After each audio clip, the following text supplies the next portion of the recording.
Kaixo ikusentzule eta ongi etorri Euskal Ziri programara. Gaurkoan programa berezia dugu eta horretarako Sarrigurenera etorri gara, El Retrogusto es Mio tabernara, eta gaurko hontan ere gonbidatu berezi batzuk ditugu. Alkohol artean elkartu gara gaurko hontan, goxoa dugun alkohol hau ardoa eta garagardoa tarteko, eta halako botila pila ikusita edo ondoan edukita, gogora etorri zait ardoa maiz eta asko edaten den garai bat, inauteriak hain zuzen ere. Eta badukat historia bat horren inguruan ere kontatzeko, beraz programa bukaerara arte itxaron eta jakingo duzue.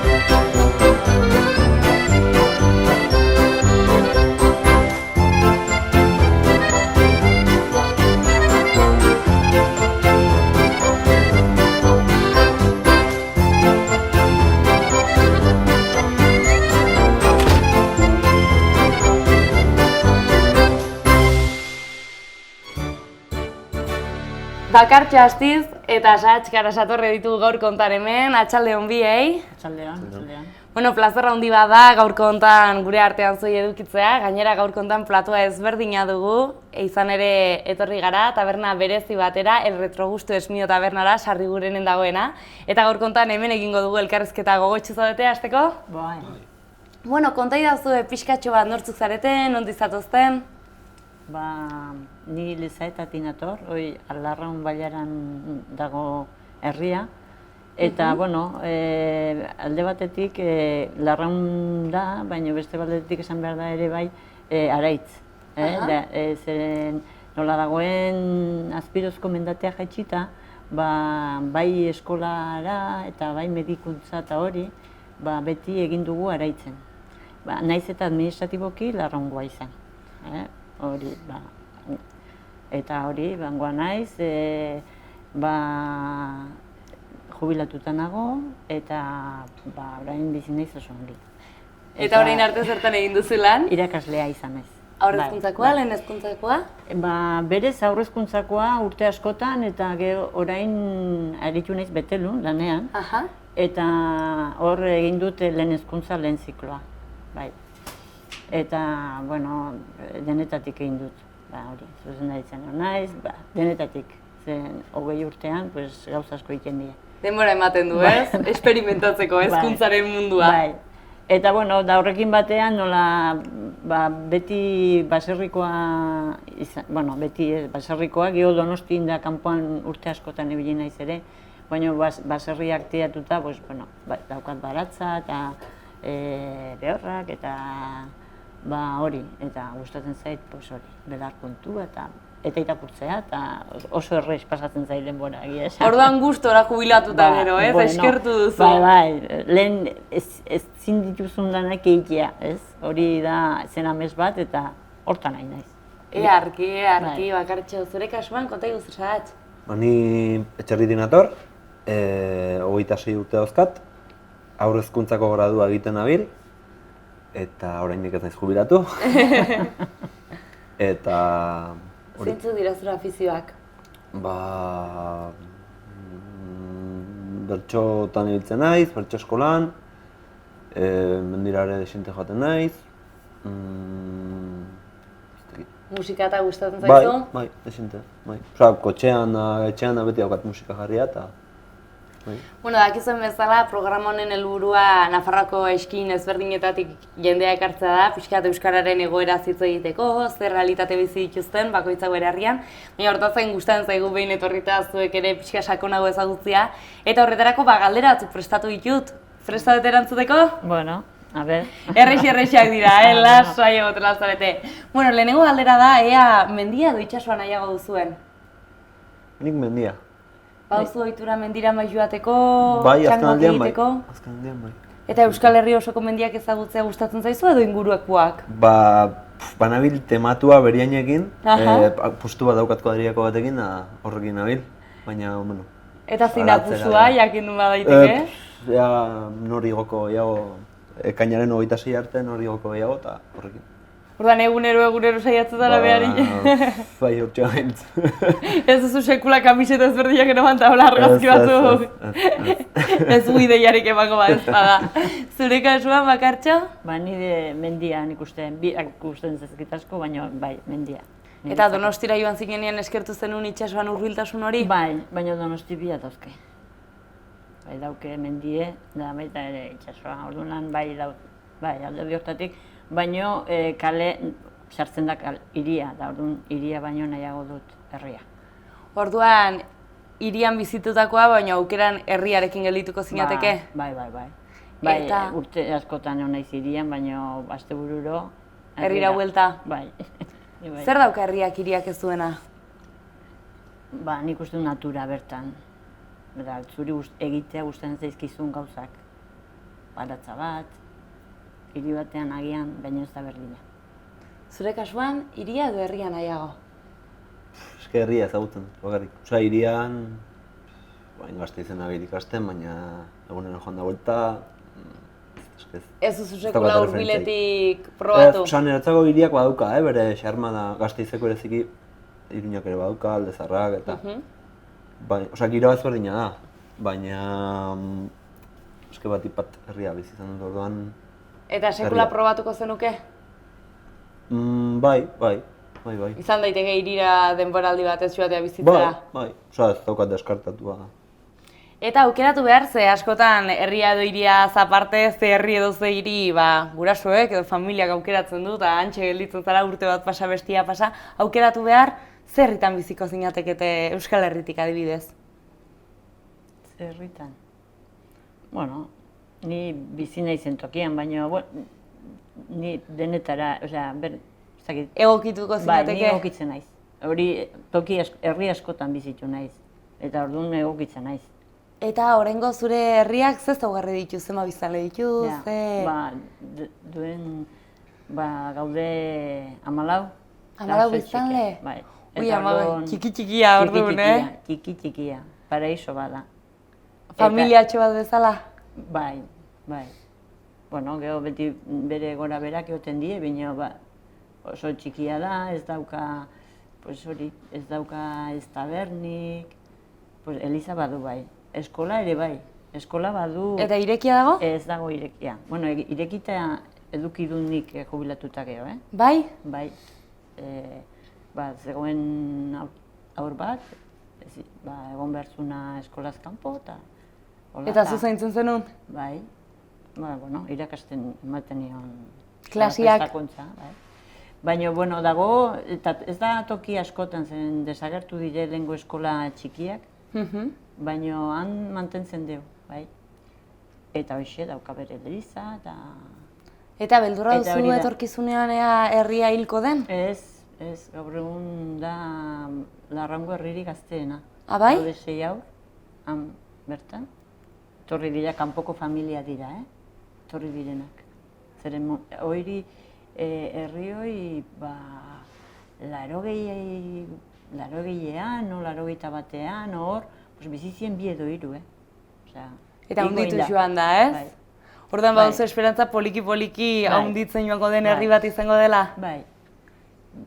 Ni adibidez, horre bizitu nintzen 14 urte arte, eta gero familia, gurasoak hirira joan ziren zen. Ez zegoen, ez? Ogi biderik. Ogi biderik, orduan industrializazioa sortu zenean, jendea fabriketa hasi zen. Eta hori zuk buelta egin duzu? Ni buelta. Familiako etxera? Bai. Zure kasuan ere herri batekoa, baina handixagoa, ez? Nolakoa da etxarri, konta eguzu pixkat? Txarrik 2500 biztanle inguru ditu. Hola da aramazki urte desente gainera. Azalegan handitu da desente, baina populazioa ez da oso mantentzen da. Bera ere ez du egin. Eta... Giroa dago, herri mugitua da? Lehen gehiago. Hortan jaitsi da desente. Nabaritzen duzu agian lehenko gazteak gehiago mugitzen zirela... Nik uste dut aldatu dela bizimodua edo asialdia bizitzeko modu hori aldatu dela. Lehen edozein momentutan tabernera zindu da, eske jende desinte zegoen beti. Kafe hartzen bazen, arratsaldean ja gara gardora pasa eta gauean Osea, afal ondorengo kafera ere. Bai, bazoden batzuk fidelak zirenak, Osea, taberna hutsik etzen egoten. Inoiz, orain gerta daiteke 3:00 joan da, igual kafea zu bakarrik hartzea. Eta hori pena, alde hortatik. Bai, baina gero egia nik ere egin duela nire, osea, ni ere naiz lehen bezain beste irteten, orduan... Bakoitza pixka bere bidea egiten du, ez? Orain udan igual eguraldi hobea datorrenean da, nabaritzen da, Gehiago. Bero egin duen egun hauetan ere igarri da. Baina neguan, hotza da, etxean zaude da... Nahiko erokorra, bai. Bai. Zue baduzu ohitura elkarteren batean edo elkartzeko? Bai, lehen gehiago ginen ere. Baina nik uste dut krisialdiatik honea izan dela aldaketa hori. Nabaritu duzu jeitsiera? Bai, ni ez naiz behin askotan hola tabernara joateko zalea izan, baina bai han ikusten duzu mugimendua, ez? Tabernetan daula. Eta esaten dute, bai, jaitsi dela asko. Asteburutara eta listo. Astez, igual. Azkenen Nafarroan eta Euskal Herrian urtaro bakoitzak badu bere xarma, badu bere berezitasuna.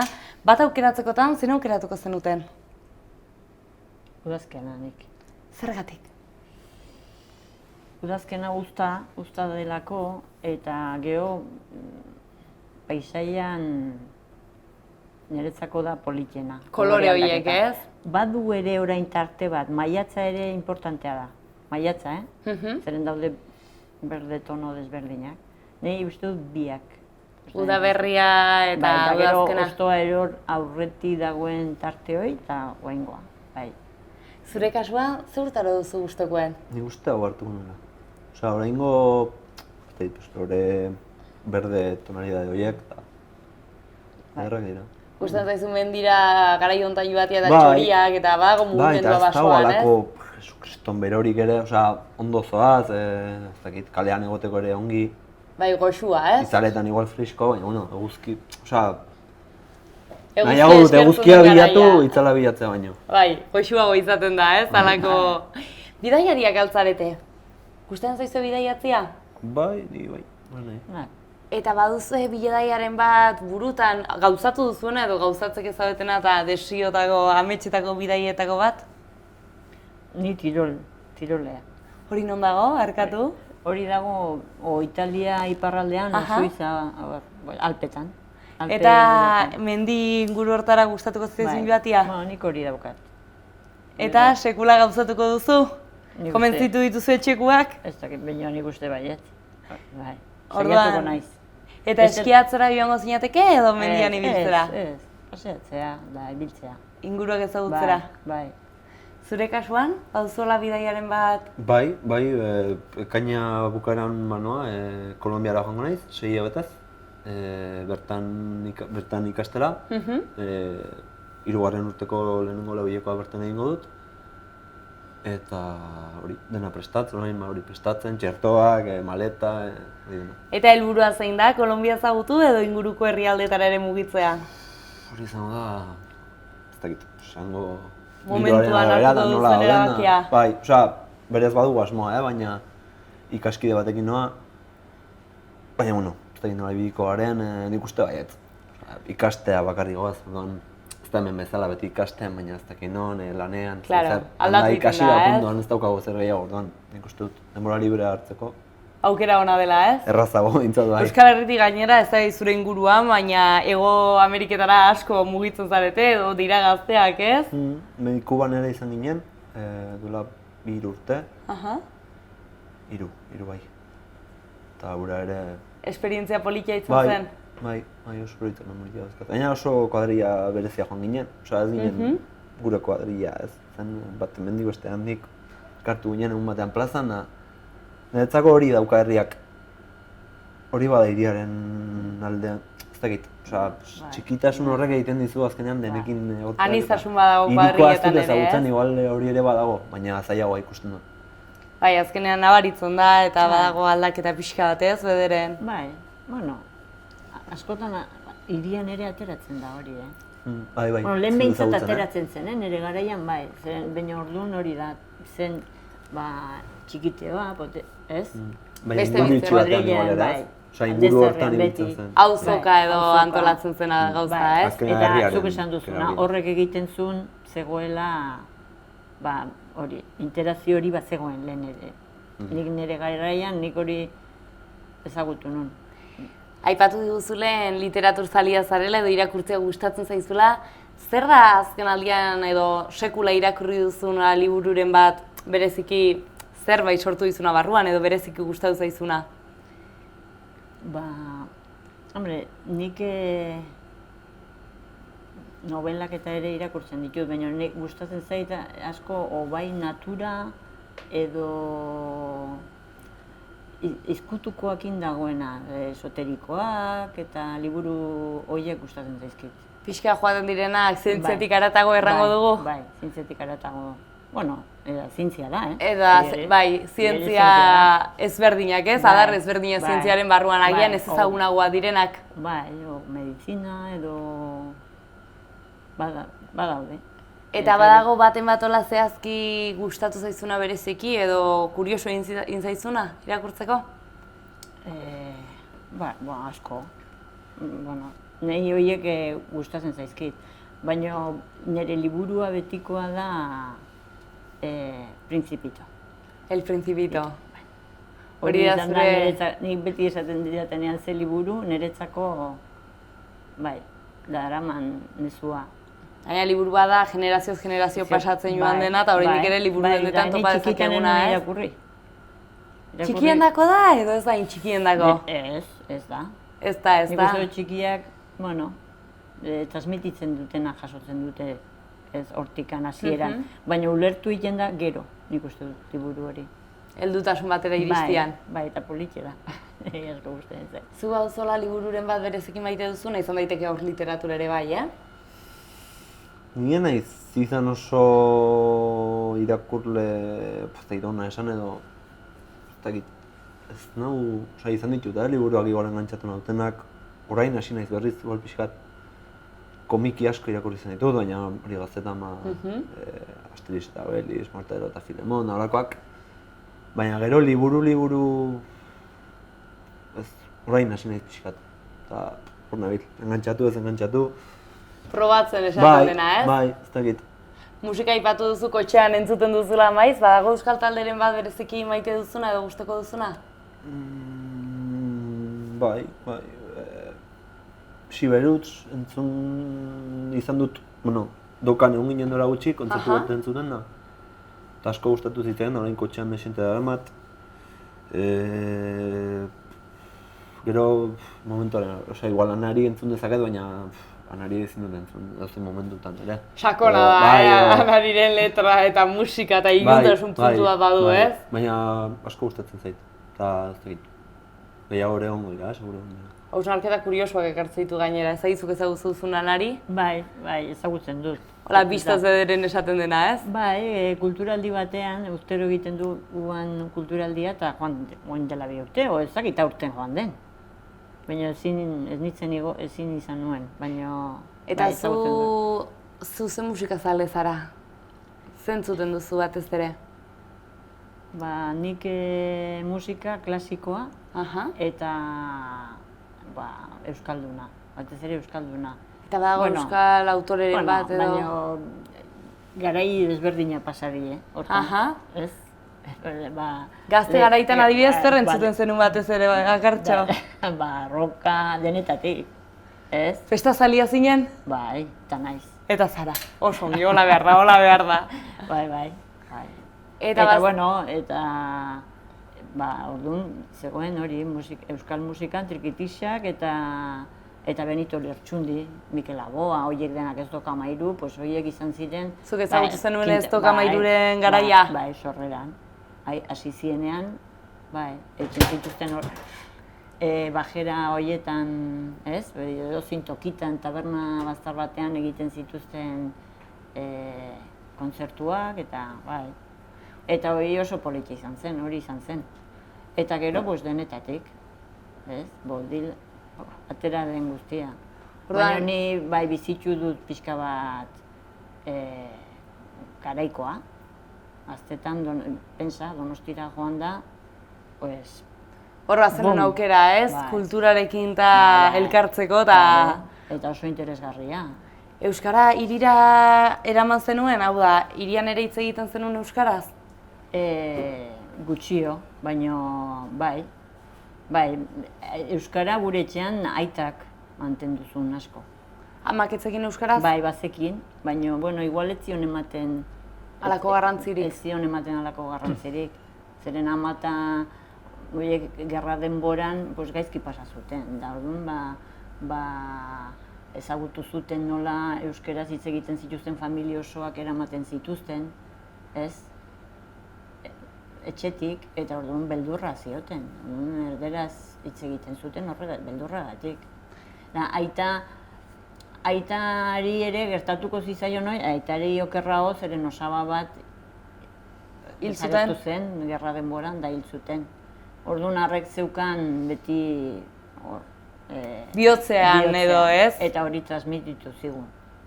Zu nola bizituz euskararen transmisioa, hau da, etxetik euskaraz ekiten? Bai, ama Madrildarra da, eta gu jaio baino lehen euskaldundu zen. Guri txikitan euskaraz egiten zigun, da iritsi zen adin bat, zergatik, hasi ginen gazteleraz egiten arekin. Eta ja, ordutik hala mantendu izan dugu, tarteka saiatzen da, banai arrebak saiatzen gara, arekin euskaraz egiten, baina kostatzen zaigu, ohitura da. Eta aitarekin bai, aitarekin etxarriko euskalkian da. Badago ez, joera askotan ohiturak hizkuntza batekin sortuz gero edo emanez gero zaila da hori aldatzea, ez? Asko kostatzen da.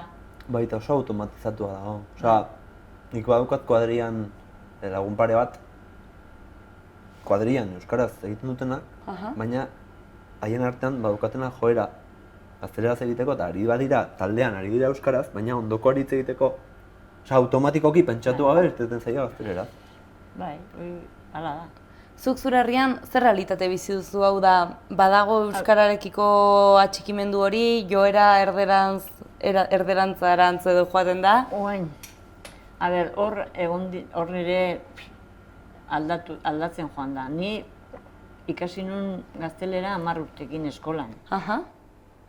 Jarri horrez. Zu eskolarra nora joaten zinen? Lezetara. 13 urte arte egon nintzen han bertan, eskola hortara. Eta gero, garai hortan ere gurasoak ez zuten dirurik ikasteko, baina, bueno, niri eman zidaten aukera hori ikasteko gehiago, eta, bueno, joaten nintzen Tolosara, eta gero ja Donostira joan ginenean, ja ikasi nun horeretan. Ja institutuan, eta hori beste mundu bat zen. Eta hor adibidez, ja ere ikasten ginen euskeraz, baina gutxi. Osea, irakaslego gehiena erdalduna zen, eta, klaro, ikasketa guztiak erderaz, gazteleraz.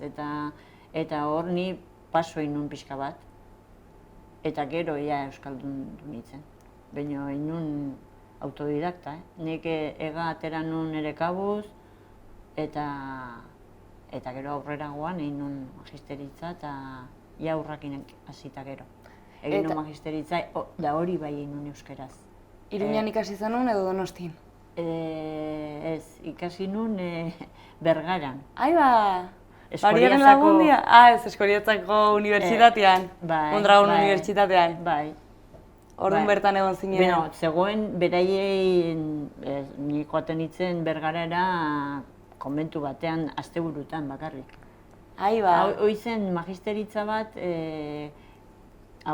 ni egon nintzen haurtzaintegi batean aurretik. Ez titulo eta ez ezer. Eta orduan aldaketa transizio garai hortan, ikastolako irakasle guztiei eta guri eman ziguten aukera titulazioa lortzeko. Eta orduan egin zuten zerbait berezia. Eta antxe biltzen zineten orduan? Eta ni araban ari nintzen orduan euskara irakasle bezala lanean, araian, da joaten nintzen Bergarara asteburutan. Eta horrela atera nunik magisteritza. Orduan nire euskara bizitu ditu aldaketa handiak, ez? Horregatik nikuen herriko euskera, kosta egiten zait, daukat batua, geho, umeekin ere batua hitz egiten duzu gehiago, naiz eta guain, ja, bai, egiten dut denetatik, ja. Eta euskalkia pixkat atzean gelditzen da, ez, zure euskalkia? Bai, ohitura galtzen da. Hitzak ateratzen zaizkit, baino, bai, nahastua. Jendean bizitu denak mantentzen du euskalkia. Nik uste dut hori, bai, erresagoa dela. Zu toki batean egon bazara, bai, ez, azkenean horko... Ni asko mugitu naiz. Aldatzen da. Zuen kasuan, iketan egiteko ohitura duzue edo euskara batuan edo euskalkian baino zuka solasten duzue? Nik uste dut ika nahiko galdua ez, joera igual badut lagun jakin batzuekin, mutilekin egiteko, baina ez da modu naturalean. Osa, izan da autu bat, belarria jarri eta entzun nahi izan da eta ikasi nahi izateko.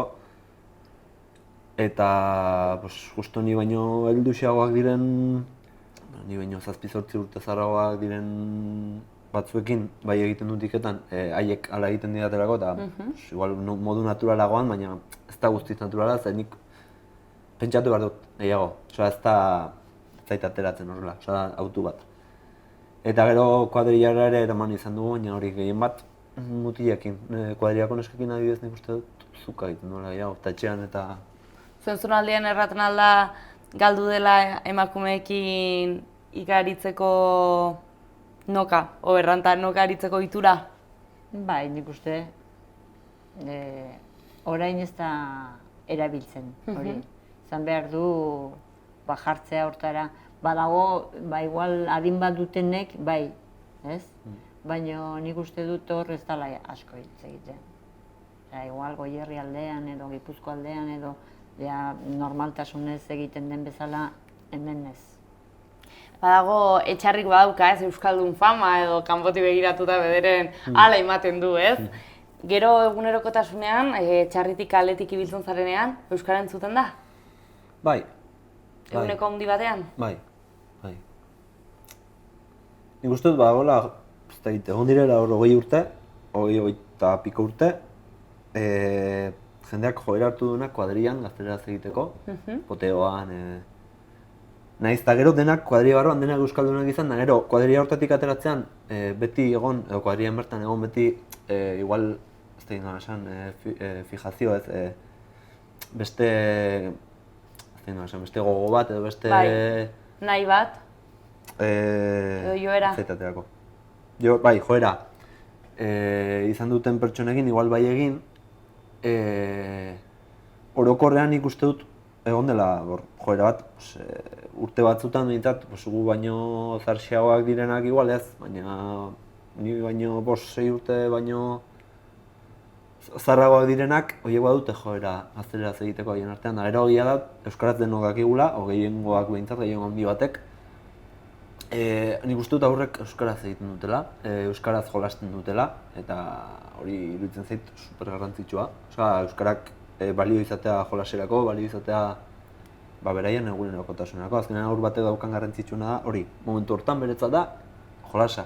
Jolasa beste gauza batzuen artean, baina bai, bizitzen ari dena momentu hortan, ez? Eta hori euskaraz egitea iruditzen zait pasada bat, eta iruditzen zait hor dago niretzat, beste herri batzuetako referentzia badaukat, ni bertso eskoletan ibiltzen naiz, klaseak ematen. Eta badaude beste herri batzuk sakanan, bertan, erdalduntzen ari direnak, kalaren urketek esaten dute erdalduntzen ari direla, baina gero ere ikusten da aurren jolasean, aurrek jolasten dute gazteleraz. Eta nik uste dut, adibidez bertso eskolak horrematen direla, eremu bat, arnasgune bat bezala, ez? Osa, haien jolasa, ze jolasa da bertso eskola adin hortan, euskaraz da. Eta eremu hortan, euskaraz egiten dute haien artean ere. Nahiz eta gero, bertso eskolako atarian, osa, 5etan hasten dugu bertso eskola eta 6etan atarian ari dira gazteleraz. Baina, 5 eta 6etara egin dute dena euskaraz da. iruditzen zait nahiko garrantzitsua dela. Horrek ere bai ematen diela, ez? Beren buruan euskaraz mintzatzeko eta euskaraz praktikatzeko aukera bat. Eta gainera aitzaki horrekin nisaitzen naiz, venga, hizkuntza landu behar duzu, bertxotan aritzeko, eta pikatzen dira, eta saiatzen dira. Eta gero, badaude herri batzuk Urdiainean adibidez bertso eskolak ematen ditut, eta aurrek ez dakite euskalkia. Bertako euskalkia ez dute ulertzen. Galtzen ari da, ez? Ez dute ulertzen. Ez da beraiek egiten ez dutela, ulertu ere ez dute ulertzen. Orduan... Bai, kezkagarria da, ez talde hortatik.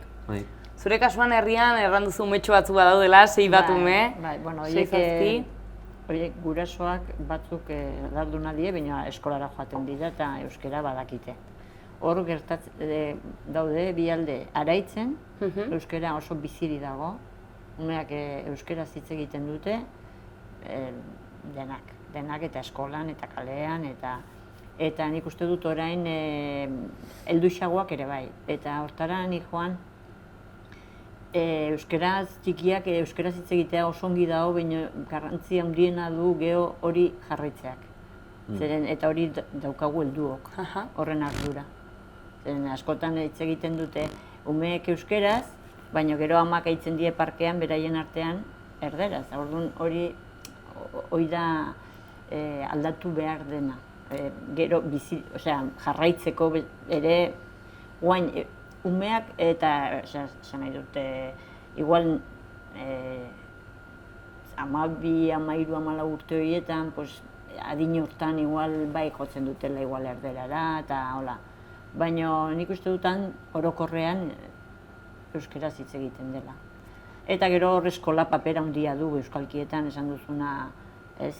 Nik uste dut hor eskolak egin behar duela baita gurasoak ere, baina eskolak egin dezake euskalkia mantentzea esan nahi dut eskolan ere ematen bazaio umea berez gogoko du euskara. Eta egiten du, alegin bat, ni harrituta gelditzen ditzen nola maite duten eta ze alegina egiten duten askotan heldu asko baino gehiago.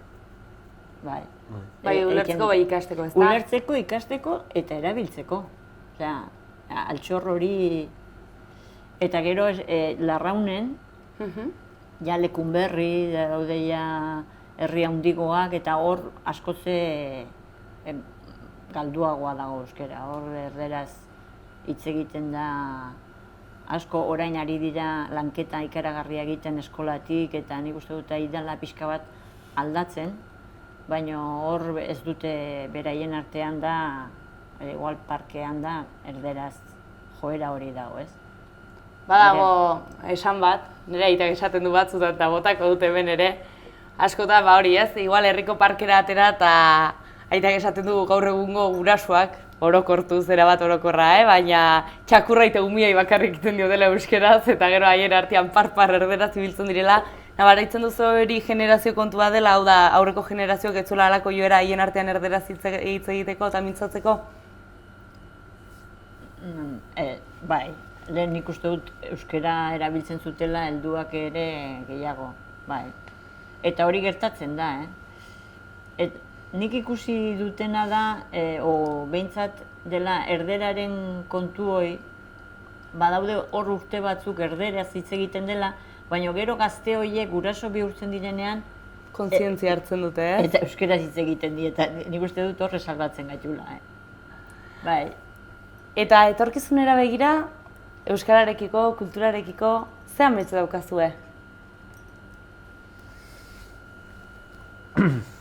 Zamets. Galdera zabala da. Bai. Baina gustatuko zitzaizuen errealitateren batekin topatzea? Nik uste dut kendu behar ditugula beldurrak. Osea, konplexuak eta... Badago diskurtso bat neutraltasunaren azpian edo neutraltasunaren atzean badirudiena, ez dakit, kartel bat Iruñan, Gaztelera Huts ezago. Kartel bat Sakanan, egon daiteke elebiz. Elebiz egongo da ziurenik. Ezabaketak egiten direnen adibidez, eta gaztelerazko parte hori ezabatzen denean, euskarazkoa indartu nahian, jende askok dauka diskurtso bat horren kontra, biak daude, utzi biak, ez? Eta iruditzen zait, azkenean dela bi hizkuntzen arteko botere harreman bat, bueno, bi hizkuntzen artekoa ez, bi hizkuntza horien atzean dauden indarren arteko botere harreman bat, eta nola baita ere, beti orekatze bat ematen denean, ematen da herrigintzatik, herritik, herriko jendea da, ezabaketak egiten dituena da herriko jendea, ez da... Bai, norbait kanpotik datorrena hori egitera. Administrazioak ezin du hori egin. Eta nik uste dut, orekatze hortan, gaztelera gauzka, komunikabideak gauzka, botere ekonomiko ezberdinak, politikoak, ez? Dauka dena, eta euskara dauka, herrigintzatik ematen zaion arnasgune hori, norberaren autua baino borroka esango nuke, ez da autu bat. Niretzako euskaraz bizitza ez da autu bat, eta askotan horrela saldu nahi da.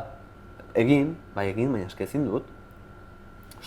Borroka bat da, borroka nekagarri bat, eta estres bat, eta estres linguistiko hitz egiten da. Badirudi, dela superneutrala, zuk egin, zu lasai. Ez dago arazorik, ez? Zure kontua da, eta utzi bitan, utzi bi hizkuntzetan da.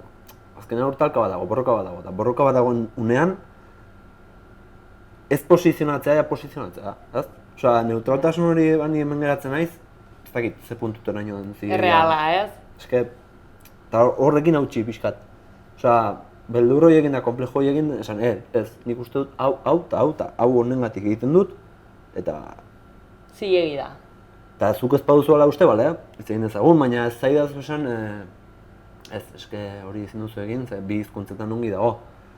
Bi hizkuntzetan ongi dago, baina... Maila berdinen badaude, ez? Maila berdinen badaude, baina eske ez daude, eta nik jarriko dut telebista, eta jarriko dut telebista gazteleraz, eta euskaraz dagoen atal hori, behiratu beharko genuke ze kalitatezkoa den, zer eskaintzen didan, ikusi nahi duen, ez, zinera zoaz, euskarazko pelikulak dira. Kontatuak daude. Eta ez bakarrik kontatuak, baizik, badirudi militantziaz ikusi behar dituzula pelikula horiek, eta batzuk igual ez zaizkizu gustatzen, ez zaizkizu interesatzen, eta punto. Eta horren alde ez da egiten. Eta pelikula bat ikustera zoaz, eta ez dakize pertsonai serio, derrepente dauka, ez dakize pertsonai seriok, dauka Doraemonen ahotsa, edo Shintchanena, eta esaten duzu, jode. Horrek, hor inbertsio bat egin behar litzateke, baina inbertsio bat ez da emango guk ezer ez badu egiten, da guk neutraltasunez jokatzen badugu. Zure kasuan, Bakartxo, zein da zura ametsa? Berdina.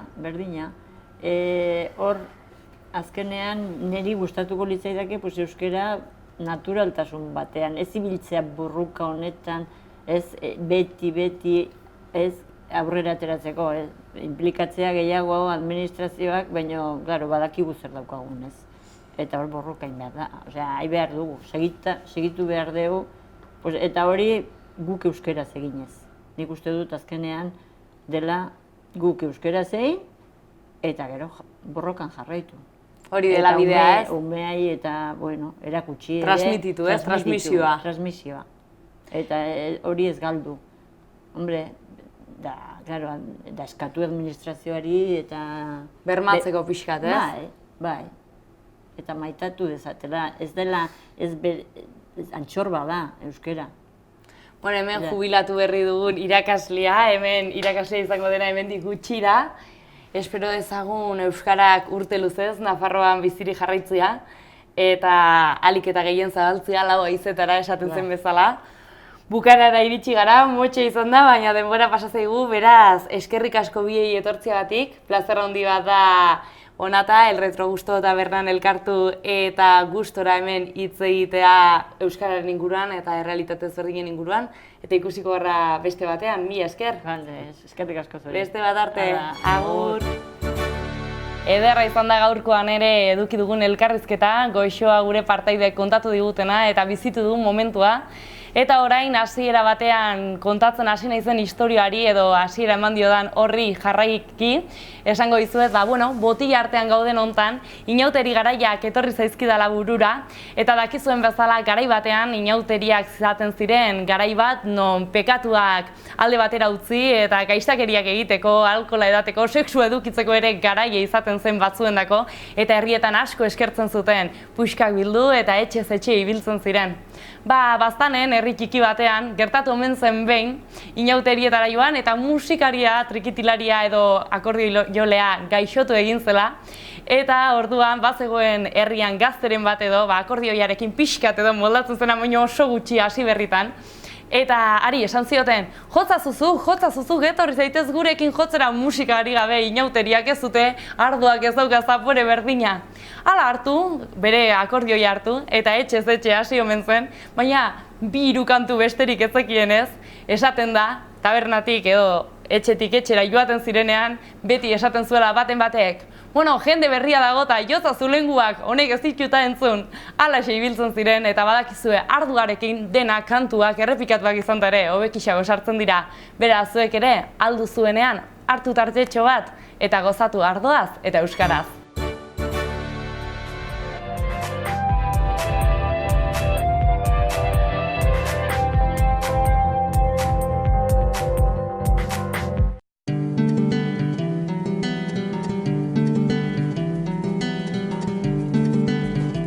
Saio hau Nafarroako Gobernuak diruz lagundu du.